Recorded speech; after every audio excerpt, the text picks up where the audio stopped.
Will Tucker interview, take one. There we go.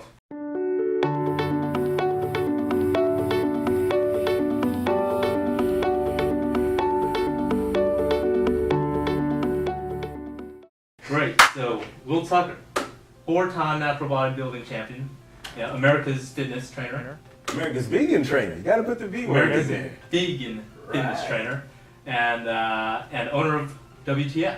That's right. WTF, and it doesn't mean what you think it stands for. It's Will Tucker Fitness. Will Tucker Fitness. All right, I dig it. I dig it. So, so the vegan. We put the vegan in there. So, when did you go vegan, and what inspired you to do so originally?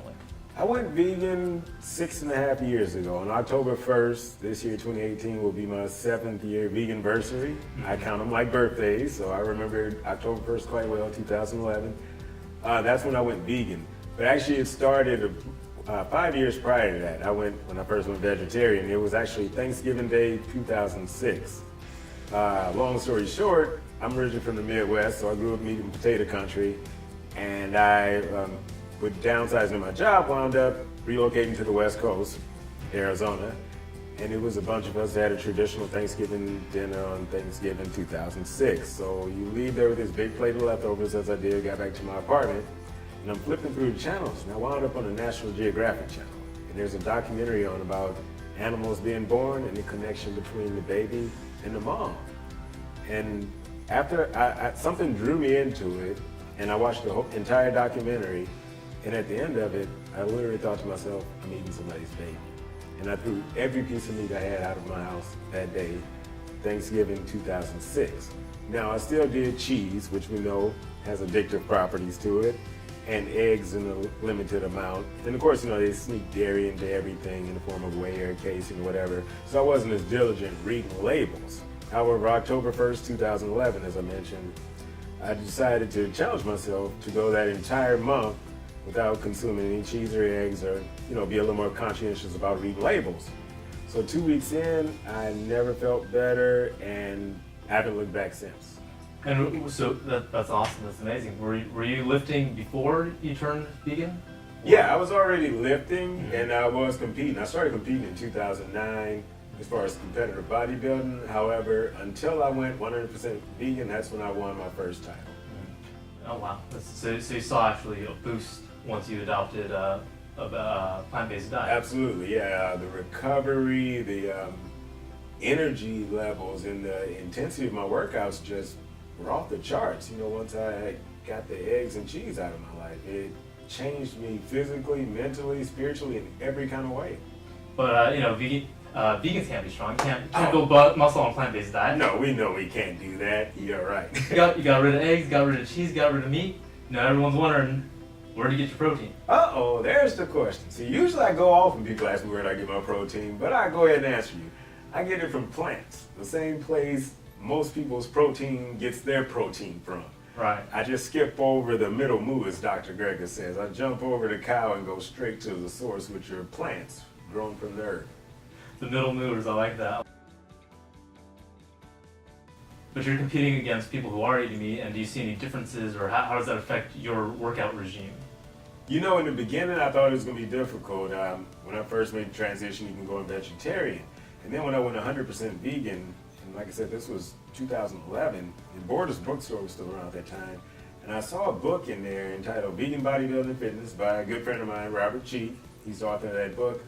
And at that point, it kind of affirmed what I was doing, and I knew that it could be possible. I saw some of the images, and he knew some of the vegan athletes, and as I refer to him as the godfather of it, because he's the first vegan bodybuilder I know of, I knew that I was on the right path. And going from reading the book to being concerned about whether I'm gonna lose muscle or whatever, but I just kept my workouts and going the same way. And as I said, the intensity increased and the energy levels got better. And at that time, when I dropped the eggs and cheese, like I said, I started winning titles. So that was proof in the vegan pudding that I was on the right path. Wow, yeah, and a natural bodybuilder at that. Yeah. How crazy is that you even have to have a particular competition that's a natural bodybuilder? Yeah, in the world of bodybuilding, you have the other side, which is untested, pretty much the big freaking nature guys you see on the covers of magazines and the like. And then in natural bodybuilding, we actually do a urine sample and a polygraph test in order to compete. So it's been proven time and time again. I mean, not just with myself, but I know plenty of vegan bodybuilders that kick butt in the natural arena, and it's 100% doable and 100% attainable.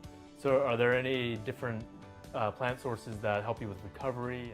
You know, just switching to that plant-based diet alone, 100%, that was it.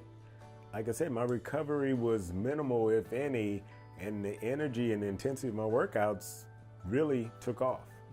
And as a plant-based, as a natural bodybuilder, are there any supplements that are already off the table? You know, I'm a 100% supplement-free guy. 100%. Now, I'm not gonna sit here and say I've never done like protein powders or whatever. I did early on when I didn't know any better, but taking in those isolated, concentrated nutrients like that is not ideal for your body. I was caught up in the whole myth too when I first went vegan that, you know, I'd have to consume mass protein or where I'm gonna get my protein from. So of course the go-to is a convenient shake. You know, you scoop it, put water in it, you shake it up and you're getting 30, 40 grams of protein.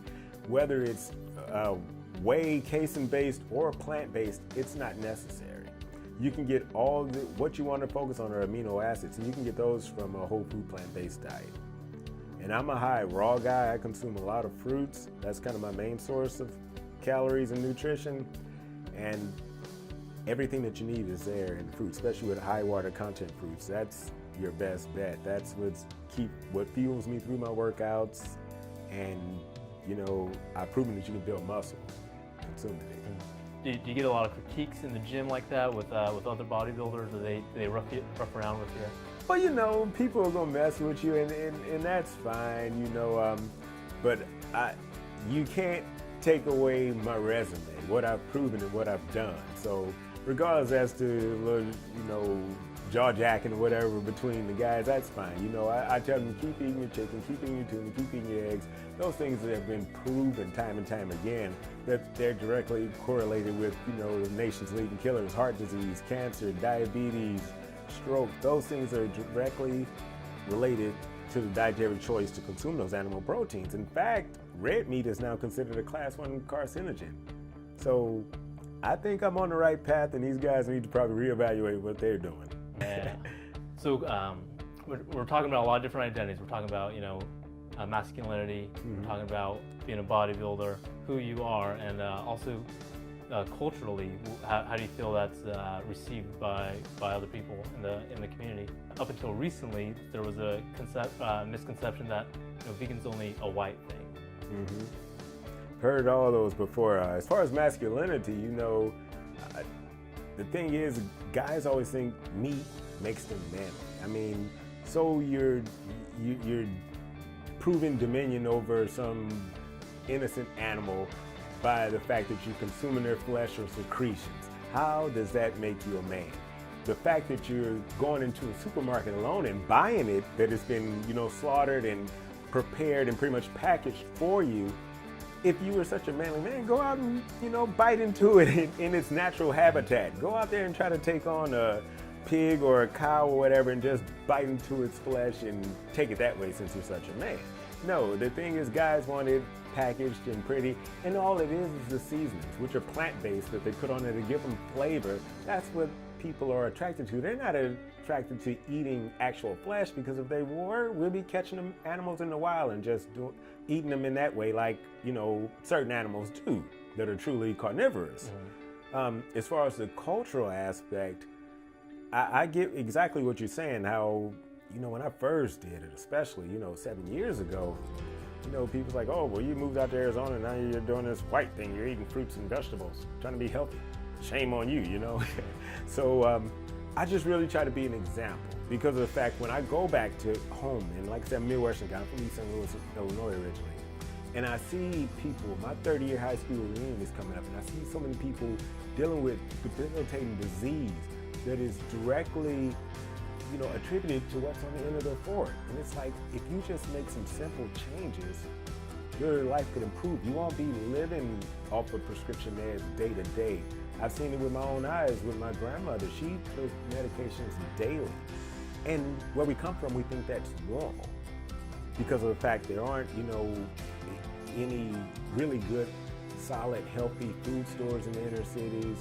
They now even have a term for it called food deserts, where a lot of the major corporations, they skip around inner city areas, and then we have to rely on the corner store or the liquor store to get fresh produce, because a lot of people don't have access to transportation to get up to the other side of town yet, get fresh produce or groceries. And it creates a certain stigma in inner cities, so they think that's the way it should be. But I think if we implement certain measures, even if it comes to planting community gardens or something to that effect, to get people involved and get their hands dirty and realize the benefits of it, I think more people will start to see. Now, like I said, I still get ridiculed when I go home. My friends make fun of me, okay, you're a vegan, this or that. But at the same time, on the low, they'll inbox me. So what do I need to do to lose this 20 pounds? Or how did you get there? Because a lot of these documentaries now open their eyes to it, and they're starting to unravel those years of conditioning. And I'm there as a resource. I might joke with them back a little bit. I'll be like, well, remember, I'm this white vegan guy now. But, truly at the end of the day, it's about helping people, helping animals, helping the environment, making things better as a whole. So yes, I do give them the information and try to guide them in the right direction. But I just wish more would come on board. But I'll keep answering those inbox messages as they come. No. That's great. And you're answering a lot of questions probably about Will Tucker Fitness. WTF, oh yeah, right? Yeah. What's that like leading that way? Will Tucker Fitness or WTF? Like I said, a lot of people get the misconception. They see the big WTF, they're like, what's this guy flipping me off? No, Will Tucker Fitness. And it's a small group training fitness studio located in Mesa, Arizona. Workouts are 30 minutes in length. I train up to 10 clients at a time. All the workouts are designed to boost the metabolism, shed excess body fat, build lean muscle, and with it, it's all packaged in with the same price. You get plant-based nutritional guidance.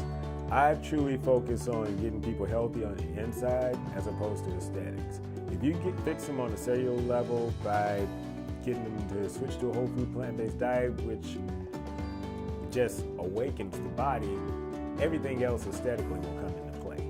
So that's kind of what I do, Will Tucker Fitness or WTF. Excellent.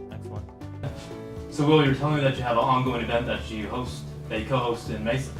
Yeah. So my wife and I have an event called Zen Nights. It's a 100% plant-based and cruelty-free festival. Sort of like a veg fest, but on a smaller scale. We block off the street in downtown Mesa, do it the last Friday of every month. It draws anywhere between 800 to 1,500, sometimes 2,000 people. And we do it every 30 days, and it's the only monthly plant-based, 100% plant-based festival in the country, and some people have even said the world. Wow. And we have some of the best local vegan chefs. Even some of the restaurants will go out of their way to create vegan options to serve at the event. We work with Zero Hero. Even with the trash, we've managed to reduce and get more things recycled, and we've managed to bring the waste down from 69% down to 29% in just a matter of the first 5 months this year doing it alone. So we're trying to make it pretty much zero waste. Yeah, that's excellent. Doing a lot of great things, leading by example, bringing in the community, and I think that a lot of different festivals could probably pick up some. You're sort of developing a system to dispose of the waste that could apply to a lot of different ways. Wow, thank you, Will Tucker. This is Will Tucker from WTF, Will Tucker Fitness, and thanks for being on the Vegan Beat. Hey, thanks for having me.